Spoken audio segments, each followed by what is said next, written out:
Hi guys, Danny here, and welcome to part 5 of my mod review tutorial of RotaryCraft by Rika. In this short part, I'll be looking over some of the accessory machines. It's not gonna be a long video, but without delay, let's get started. First, let's look at some basic pipes. There are 3 different basic pipes. The lubricant hose, which can obviously transport lubricant between machines. The liquid pipe that can transport different liquids, for example water. However, it can't transport any jet fuel or fluorine-based liquids. And the fuel line. The fuel line is used to carry ethanol or jet fuel. As you can see here, if you connect it to a source, it'll automatically start to fill themselves up from it. And if connected to a target, they would automatically empty themselves into the target. They have infinite capacity, so if you break them, you will lose all the liquids. So I just go here. There's the liquid pipe. There's the fuel line. And there's the lubricant hose. The lubricant hose goes like so. And you can see it filled up with lubricant. The jet fuel with the fuel line. And the water drum with the liquid pipe. We also have more advanced pipes like these valve pipes. Valve pipes only let liquid through when they are given a redstone signal. As you can see, water is not being sent through and the lever is off. But if I flick the lever, you can see that the water is now inside of the pipe. I can check that with an angular transducer. If I click there, you can see the water is increasing in the pipe. If I turn this off and check again, the water should settle down in a bit, and there you go, the water is stable at 0.427 meter cubes. However, if I was to flick this lever again, that number will increase, and it does. We also have the bypass pipes. The bypass pipes will never connect to each other, as you can see here, nor will they connect to other machines. You can use the bypass pipes to create a compact network, as you can send through liquids through pipes, and you will know that they will not go into each other if you use bypass pipes. We also have the separation pipe. The separation pipe can be used to route liquids according to redstone signal. The pipe takes in liquids from the sides and will output either up or down depending on the redstone signal. As you can see here, it will transmit liquid upwards when it has power. And we also have the suction pipe. The suction pipe draws in fluids from other mods, tanks and machines. And as you can see, it will not work with machines from RotaryCraft. I have them here, as you can see. I have an aqueous accumulator from thermal expansion, and the suction pipe will be able to draw the liquids, specifically water, out of the aqueous accumulator. And I have the bypass pipe here, and depending on the lever state, it will send liquid either up or down. Next we have the heater. The heater, as the name suggests, heats up machines that you put it under to a temperature that you can specify. The heater uses up a fuel.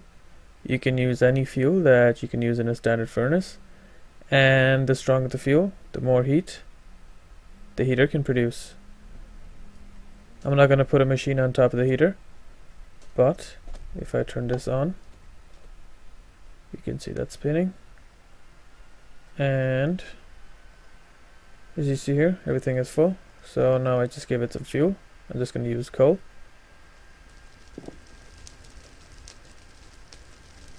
And we should see the temperature go up.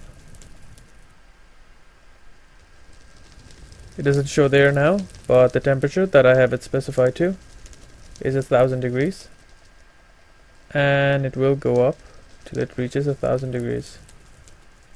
Obviously be careful, because as it is extremely hot, there's a chance of it setting random things on fire around it.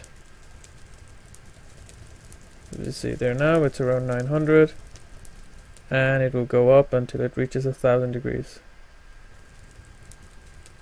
So the heater is only the best choice if you're using machines that has to be raised to a very high temperature. like the compactor. And there you go, 1000 degrees. Next we have the item vacuum. The item vacuum, as the name suggests, can be used to suck up items or experience, and the range depends on how much power you give it, as you can see by the formula here. After the vacuum sucks up items or experience, you can get it from this inventory inside of the item vacuum. If I drop some items here, you can see that it is sucked inside of the machine.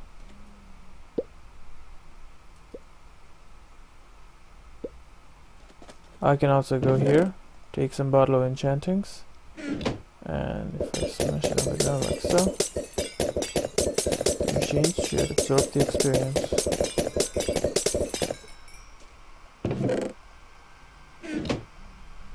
And there you go. Now all I have to do is click this button and I get the experience. I can also take my items back, and yeah. The item vacuum can also suck up items from adjacent inventories, as we see there. All I need to do is put something inside of it and it will be sucked inside of the item vacuum, like so.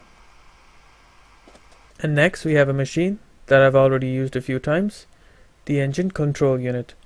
The engine control unit is a very handy machine that has a couple of functions. You can use the engine control unit to throttle down an engine, and when it's throttled down you can use it to lower the speed that they output. If you lower the speed, it doesn't raise the torque, so the power produced will be lowered. However, if you do that, it will consume fuel more efficiently. You can also use the ECU to turn off an engine with a redstone signal. If you go here, you can see the available modes. Shutdown, obviously 0% fuel efficiency, as the machine will be off. Standby, 4 times. Low, twice. Medium, 1. And full, 1. The last two, as you can see, uses the same amount of fuel, so it's better to have it at full. Unless you want to cut down on the speed, of course. And if you want to change the modes, all you have to do is right click it with a screwdriver. As we can see, this is off. So if I turn this like so, when the lever is off, the engine starts to run. When the lever is on, the engine turns off. And like the book said, I can also right click on the ECU, and if you look on the bottom left hand corner, it's now set to 0% speed, so the engine is turned off and eventually it will produce no power. I could also right click on it again, and now it's 6.25% speed, 25% speed, 50% speed, and 100% speed, which is the normal output. Next we have the item refresher. The item refresher is used to keep items from despawning. All you have to do is keep the item refresher supplied with power, and you can use it to keep it from despawning for a long time. If you see here, its range depends directly on its power input. For example, if I turn this on and throw something on the ground like so, you can see it hopping. Okay, it's hopped too far. If that does happen, it will probably despawn. However, if I have it like so,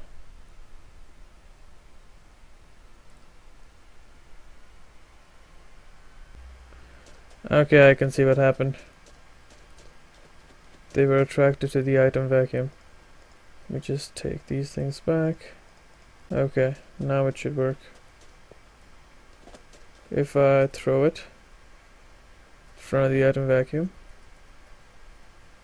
it will keep hopping, and as long as it's hopping like so, the item will not be despawned even if I'm not around, no matter how far away I go. As we can see from here, still hasn't despawned. You just pick them up, like so. However, if the items were dropped like so, and the machine was broken, or if the machine ran out of power, the items would despawn. And if an item had been hopping like that for a while, that is, if the item refresher had kept it from being despawned for a while, as soon as the power has been turned off, the items will despawn. Next we move on to a very interesting machine, the CCTV screen. The CCTV screen works like so. All you have to do is add 3 dyes of any color that you want that matches the color combination of one of the cameras of the world, and if you shift right click it, you can use the camera. As you can see here, the power requirement is very small, so all I'm using is this DC electric engine. Another thing, the CCTV cameras in this mod were removed. However, you can still use the CCTV screen with one of these, the aerial camera. As you can see, I have it yellow, yellow, yellow, supplied it with the power, the windscreen, which I talked about with the other machine.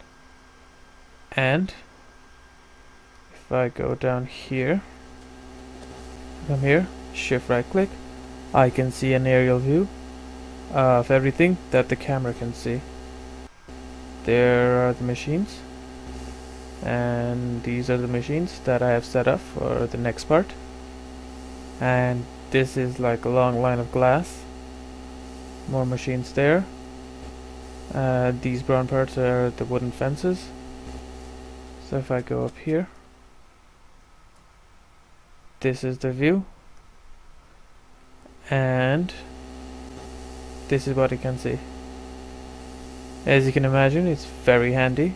I have spawned some mobs, just a witch and a mushroom, and when I go over here and shift right click, I can actually see the mobs on from the camera on the screen.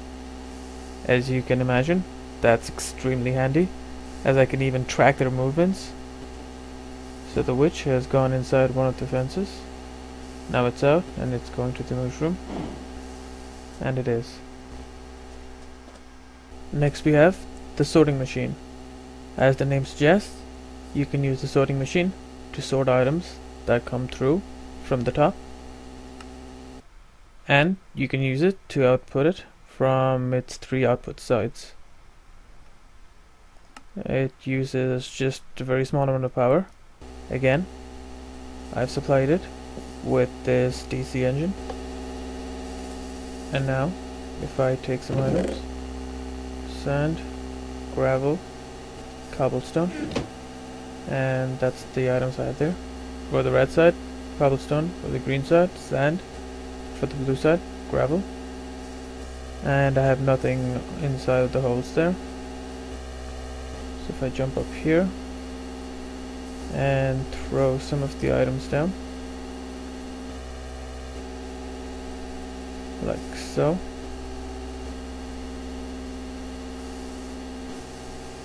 I should be able to see that the items would have landed in the right holes. So let's see.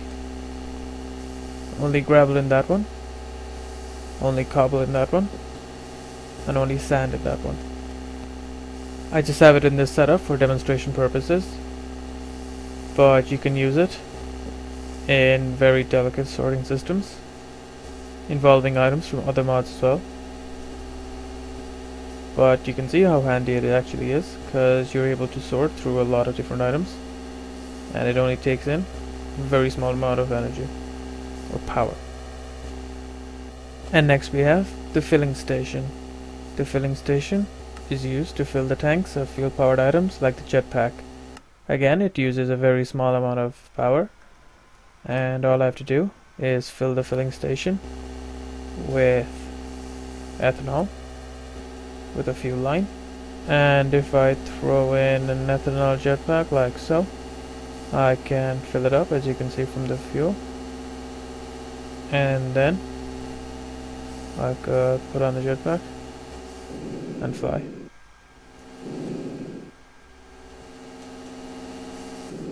And that's it for all of the accessory machines in RotaryCraft.